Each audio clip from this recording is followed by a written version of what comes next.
Child artist ആയിരുന്നതിനു ശേഷം 2013 അന്നയും റസൂലും എന്ന സിനിമയിലൂടെ മലയാളം സിനിമ ഇൻഡസ്ട്രിയിലേക്ക് കടന്നു വന്ന് ഇന്നിപ്പോ 13 വർഷങ്ങൾ കൊണ്ട് 25-ലധികം സിനിമകൾ മാത്രം ചെയ്ത ഷെയ്ൻ നിഗത്തിന് ആളുടെ കരിയറിൽ ഉടനീളം ഒരു ലോഡ് പ്രശ്നങ്ങൾ അഥവാ കോൺട്രവേഴ്സീസ് ഫേസ് ചെയ്യേണ്ടി വന്നിട്ടുണ്ട്. ജനിച്ചത് ഇങ്ങനെയാണ്, എന്റെ നേച്ചർ ഇതാണ്. അല്ലാണ്ട് ഞാൻ നിങ്ങളോട് ആരോടും ദേഷ്യമോ വൈരാഗ്യം വെച്ചിട്ടല്ല ഞാൻ സംസാരിക്കുന്നത്. എല്ലാവർക്കും വന്നിട്ട് കൊട്ടിട്ട് പോകാനുള്ള ഒരു ചന്തയാണ് ഞാൻ.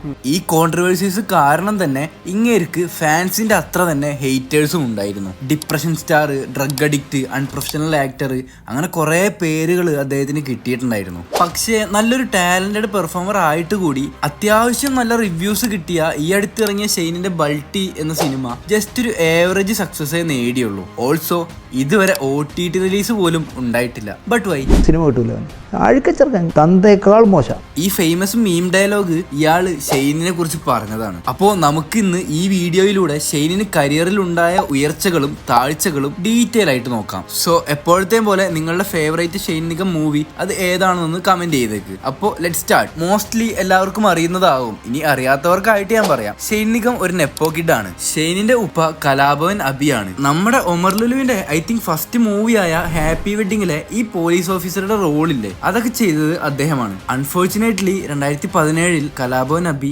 മരണപ്പെട്ടു. ഷെയ്നിലേക്ക് തിരിച്ചു വരികയാണെങ്കിൽ കരിയറിന്റെ തുടക്കത്തിൽ അന്നയും റസൂലിലും ദുൽഖറിന്റെ NPCBയിലും കമ്മട്ടിപ്പാടത്തിലും ഒക്കെ ചെറിയ ചെറിയ റോൾസ് ചെയ്ത് 2016 മെയിൻ ലീഡായിട്ട് ഒരു സിനിമ വന്നത് കിസ്മത്തിലെ പാട്ടുകളും ക്ലൈമാക്സും ഒക്കെ അന്ന് ഓഡിയൻസിന് ഇഷ്ടപ്പെട്ടിരുന്നു. സക്സസ് ആയ ഫസ്റ്റ് മൂവിക്ക് ശേഷം 2017 മഞ്ജു വാര്യരുടെ കൂടെ കെയർ ഓഫ് സൈറാബാനു എന്ന് പറഞ്ഞ ഒരു സിനിമ വന്നു. അധികം ആരും അറിഞ്ഞൊന്നുമില്ല. ഇന്നും അധികം പേർക്കും അങ്ങനെ ഒരു സിനിമ ഉണ്ടെന്ന കാര്യം പോലും അറിയില്ല. പക്ഷേ മൂന്നാമത്തെ സിനിമ ഇന്നും ഷെയ്നിന്റെ one of the best performance മലയാളികൾ കണ്ട സൗബിൻ ഷായറിന്റെ മാജിക് പറവ. ഷെയ്നിന്റെ ശരിക്കുള്ള പൊട്ടൻഷ്യൽ അറിയണമെങ്കിൽ പറവയില് ഡിക്കും മരിച്ച ശേഷം ആ റൂമിൽ വെച്ചുള്ള ഇങ്ങേരുടെ പെർഫോമൻസ് കണ്ടാൽ മതി. എങ്ങോട്ട് വേണമെങ്കിലും എനക്കാനുള്ള കണക്കിന് വെച്ചേക്കണം. അത് അവിടെ നടന്നത് ഒറ്റ ഷോട്ടിൽ ആദ്യം തന്നെ ഞാൻ ചെയ്ത ടേക്കാണ്. ആ ഒരു സീൻ അത് കണ്ടവർക്ക് ഓർമ്മയുണ്ടാവും. അത് എനിക്കൊരു സ്പെഷ്യൽ സീനാണ്. അതുപോലെ തന്നെ പറവയുടെ ക്ലൈമാക്സിൽ റെക്സ് വിജയന്റെ ബാക്ക്ഗ്രൗണ്ട് സ്കോറിൽ ഷെയ്ന് വില്ലന്മാരുടെ അടുത്തേക്കുള്ള ഒരു ഓട്ടമുണ്ട്. പെർഫെക്റ്റ്ലി സിനിമ കാണുന്ന പ്രേക്ഷകനെ സാറ്റിസ്ഫൈ ചെയ്യിപ്പിക്കുന്ന ക്ലൈമാക്സും ആ ക്ലൈമാക്സിന് അത്രയും പീക്കിലെത്തിക്കാൻ കാരണം ഷെയ്നിന്റെ പെർഫോമൻസും ആയിരുന്നു. ഈ ഡിപ്രഷൻ അടിച്ചിരിക്കുന്ന ക്യാരക്ടർ ഷെയ്ന് ആദ്യമായിട്ട് ചെയ്തത് പറവയിലാണ്. ബാക്കി ഇനി നമുക്ക് വീഡിയോയിൽ നോക്കാം. അങ്ങനെ 2016 നിന്നും 2019 ആ ഒരു വർഷമായിരുന്നു ഷെയ്നിന്റെ കരിയറിന്റെ പീക്കായി മാറിയത്. ഇതുവരെ കേട്ടോ 2019 4 സിനിമകളാണ് ഷെയ്നിന്റേതായിട്ട് റിലീസായത്. അതിൽ ആദ്യത്തേത് ഷെയ്നിന്റെയും സൗബിന്റെയും മാത്യുവിന്റെയും ഫാഫയുടെയും ഒക്കെ കരിയറിലെ വൺ ഓഫ് ദ ബെസ്റ്റ് ആയ കുമ്പളങ്ങി നൈറ്റ്സ്. സിനിമ ഇറങ്ങിയിട്ട് ഇത്രയും കാലമായെങ്കിലും ഇന്നും നമ്മളെല്ലാവരും കുമ്പളങ്ങി നൈറ്റ്സിന്റെ ഫാൻസ് ആയിരിക്കും. അതിലും ഡിപ്രഷൻ തന്നെ ആയിരുന്നു. അങ്ങനെ ആ വർഷത്തെ രണ്ടാമത്തെ സിനിമ ഇഷ്കാണ്. അതും ഒരു കൊമേഴ്ഷ്യൽ ആൻഡ് ക്രിട്ടിക്കൽ സക്സസ് ആയി. ഒരു റോംകോ മൂവി ആയി തുടങ്ങി മറ്റൊരു ട്രാക്കിലേക്ക് പോയി ഒരു ഡിഫറെന്റ് ക്ലൈമാക്സിലൂടെ അവസാനിച്ച ഒരു സിനിമയായിരുന്നു ഇഷ്ക്. പിന്നെ ആ വർഷം ഇറങ്ങിയ ഓള്, വലിയ പെരുന്നാള്, ആ 2 സിനിമയും ഫ്ലോപ്പുമായി. അതിനുശേഷമാണ് കരിയറിലെ കോൺട്രവേഴ്സീസ് ഓരോന്നായിട്ട് തുടങ്ങുന്നത്. ആദ്യം ഏറ്റവും കൂടുതൽ ഡിസ്കഷൻ വന്നത് മോളിവുഡ് ആക്ടേഴ്സിൽ ഡ്രഗ് യൂസ് ചെയ്യുന്നവരും സെറ്റിൽ അൺപ്രൊഫഷണൽ ആയിട്ട് പെരുമാറുന്നവരെയും കുറിച്ചാണ്. അങ്ങനെയുള്ള ആക്ടേഴ്സിനെ കുറിച്ച് അന്ന് ചർച്ച വന്നപ്പോൾ ഷെയ്നിന്റെ പേരും ലിസ്റ്റിലുണ്ടായിരുന്നു. കൂടാതെ ആള് ഇതെല്ലാം യൂസ് ചെയ്യുന്ന വീഡിയോസും അന്ന് സോഷ്യൽ മീഡിയയിൽ വൈറലായിരുന്നു. അങ്ങനെ ആ ഇഷ്യൂനൊക്കെ ശേഷം 2022 നമ്മുടെ ഡയസൈറയും രമയുഗം ഒക്കെ എടുത്ത ഡയറക്ടർ രാഹുൽ സദാശിവന്റെ ഫസ്റ്റ് മൂവിയായ ഭൂതകാലം ഇറങ്ങി. ആ സിനിമയിലെ ഷെയ്നിന്റെ പെർഫോമൻസിന് ഒരുപാട് അപ്രിസിയേഷൻ കിട്ടി. അതുമാത്രമല്ല ആ സിനിമയും കൂടി ആയപ്പോ ഡിപ്രഷൻ സ്റ്റാർ എന്ന പേരും വന്നു. പക്ഷേ അത് കഴിഞ്ഞു വന്ന സിനിമയുമായി ഉണ്ടായ പ്രശ്നങ്ങൾ അത് കുറച്ച് സീനായിരുന്നു. സംഭവം എന്താണെന്ന് വെച്ചാൽ വെയിൽ എന്ന് പറഞ്ഞ ഒരു സിനിമയുടെ ക്രൂവുമായി അഭിപ്രായ വ്യത്യാസങ്ങൾ ഉണ്ടാവുകയും ഷെയ്നിനെ മെന്റലി ടോർച്ചർ ചെയ്തുകൊണ്ട് പ്ലാൻഡ് അല്ലാതെ ഷൂട്ടിംഗ് നടത്തി എന്ന് പറഞ്ഞുകൊണ്ട് ഷെയ്ന് പ്രൊഡ്യൂസറുമായി തർക്കത്തിലാവുകയും പകുതി ഷൂട്ടിംഗ് കഴിഞ്ഞ സിനിമയിൽ ഇനി തുടരാൻ കഴിയില്ല എന്ന് പറഞ്ഞ് ആള് ഇറങ്ങി പോവുകയും ചെയ്തു. അതിന്റെ ശേഷം വെയിലിന്റെ പ്രൊഡ്യൂസർ ഷെയ്നിനെ വിളിച്ച് ഭീഷണിപ്പെടുത്തുകയും പ്രശ്നം ഇത്രേ ഉള്ളൂ. വളരെ ചുരുക്കി പറഞ്ഞു കഴിഞ്ഞാൽ ഗെറ്റപ്പ് ചേഞ്ച് ചെയ്തപ്പോൾ ഈ ബാക്കിലെ മുടിയിൽ ഒരു 3-4 രോമം കുറഞ്ഞു പോയി. കണ്ട, ഒരു 3-4 രോമം കുറഞ്ഞു പോയതിന്റെ പേരിൽ വെയിൽ സിനിമയുടെ പ്രൊഡ്യൂസറായ ജോബി ജോർജ് എനിക്ക് വധഭീഷണിയാണ് മുഴക്കിയിരിക്കുന്നത്. എനിക്ക് മടുത്ത് ബ്രദർ, സത്യമായിട്ടും പറയാണ്.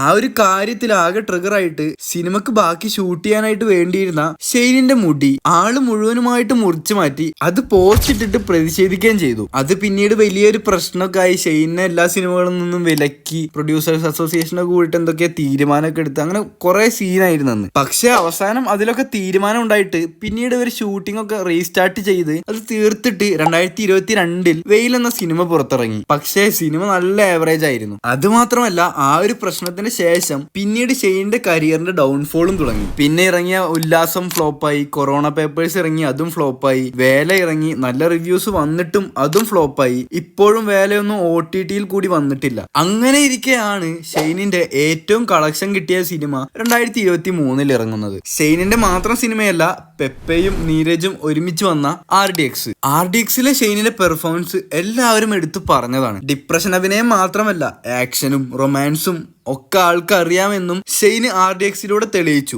RDX-ന്റെ പേരിലും ഷെയ്ന് ഒരു കോൺട്രവേഴ്സി ഉണ്ടായിരുന്നു. അത് സംഭവം എന്താണെന്ന് വെച്ചാൽ, ഷെയ്ന് RDX-ന്റെ ഷൂട്ടിംഗ് നടക്കുമ്പോൾ സെറ്റിൽ നിന്നും പെപ്പയുമായി തർക്കത്തിലാവുകയും സെറ്റിൽ അപ്പോൾ ലാല്, ബാബു ആന്റണി എന്നീ സീനിയേഴ്സ് ഒക്കെ ഉള്ളപ്പോൾ തന്നെ ഷൂട്ടിങ്ങിൽ നിന്നും 2-3 പ്രാവശ്യം ഇറങ്ങിപ്പോയിരുന്നു എന്നും അതിന്റെ കൂടെ RDX-ന്റെ പ്രൊഡ്യൂസറായ സോഫിയ പോളിന് ഷെയ്ൻ അയച്ച ഒരു ലെറ്ററും അന്ന് സോഷ്യൽ മീഡിയയിൽ മൊത്തം വലിയ ഡിസ്കഷനായി മാറിയിരുന്നു. ആ ഒരു ലെറ്ററിന്റെ ഉള്ളടക്കം എന്താണെന്ന് വെച്ചാൽ, RDX-ൽ 3 പേർക്കും ഈക്വലി ഇമ്പോർട്ടൻസ് കൊടുക്കുന്നതിന് പകരം ഷെയ്നിനെ ലീഡ് ആക്ടറായി തന്നെ കൺസിഡർ ചെയ്യണമെന്നും സിനിമയുടെ മാർക്കറ്റിംഗിനും പ്രൊമോഷൻസിനും ബ്രാൻഡിങ്ങിനും എല്ലാം പ്രൈമറി ഇമ്പോർട്ടൻസ് ഷെയ്നിന്റെ റോളിന് കൊടുക്കണം എന്നുമായിരുന്നു. ഇതിന്റെ കൂടെ പെപ്പ ഇൻസ്റ്റയിൽ നോ ഡ്രാമ പ്ലീസ് എന്ന് പറഞ്ഞൊരു പോസ്റ്റും കൂടി ഇട്ടപ്പോൾ അതൊന്നൊരു വലിയ കോൺട്രവേഴ്സി തന്നെയായി മാറി. ഈ ഒരു ലെറ്ററിന്റെ പേരിൽ അന്ന് ഷെയ്ൻ നിഗത്തിന് നല്ല രീതിയിൽ സൈബർ അറ്റാക്ക് കിട്ടിയിരുന്നു. അങ്ങനെ ഇതിന്റെ എല്ലാം അവസാനം സിനിമയുടെ പ്രൊമോഷൻസിന്റെ ടൈമിൽ ഇവർ 3 പേരും കൂടിയുള്ള ഇന്റർവ്യൂ വരികയും പെപ്പയും ഷെയ്നും തമ്മിൽ ഒരു പ്രശ്നവുമില്ല എന്ന്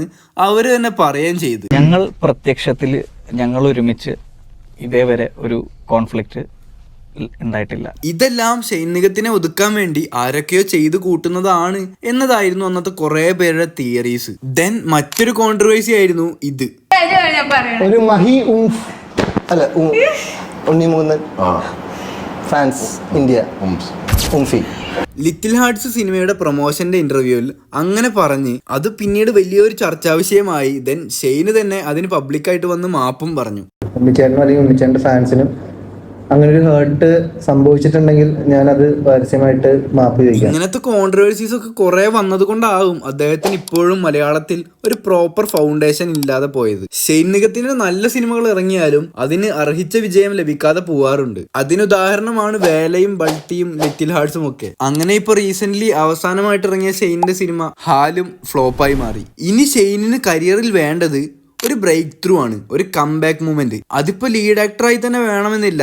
കുമ്പളങ്ങിയിലെയും പറവയിലെയും ഒക്കെ പോലത്തെ ക്യാരക്ടർ റോൾസ് ചെയ്തിട്ടാണെങ്കിലും ആളുകൾ ഓർത്തിരിക്കുന്ന കൂടുതൽ റോൾസ് ചെയ്ത് ആളുടെ സ്റ്റാർഡം അദ്ദേഹം വലുതാക്കിയെടുത്ത് ഈ ഒരു അണ്ടർ റേറ്റഡ് ആക്ടർ എന്ന ടാഗ് ലൈനിൽ നിന്നും പെർഫെക്റ്റ്ലി റേറ്റഡ് ആവണം. അതിന് അദ്ദേഹത്തിന് ഇനിയും സമയവും ഉണ്ട്. സോ ഗൈസ്, അപ്പൊ നമുക്ക് ഈ വീഡിയോ ഇവിടെ വെച്ച് നിർത്താം. വീഡിയോ ഇഷ്ടപ്പെട്ടാൽ ലൈക്ക് അടിക്കുക, ഇഷ്ടപ്പെട്ടില്ലെങ്കിൽ ഡിസ്ലൈക്ക് അടിച്ചോ. പിന്നെ ഈ വീഡിയോയെ കുറിച്ചുള്ള അഭിപ്രായങ്ങളും നിങ്ങൾക്ക് കാണാൻ ആഗ്രഹമുള്ള കണ്ടന്റ്സും കമന്റിലൂടെ പറയുക. അപ്പോൾ അടുത്ത നല്ലൊരു വീഡിയോയിൽ വരുന്നവരെ love you all, take care, bye bye.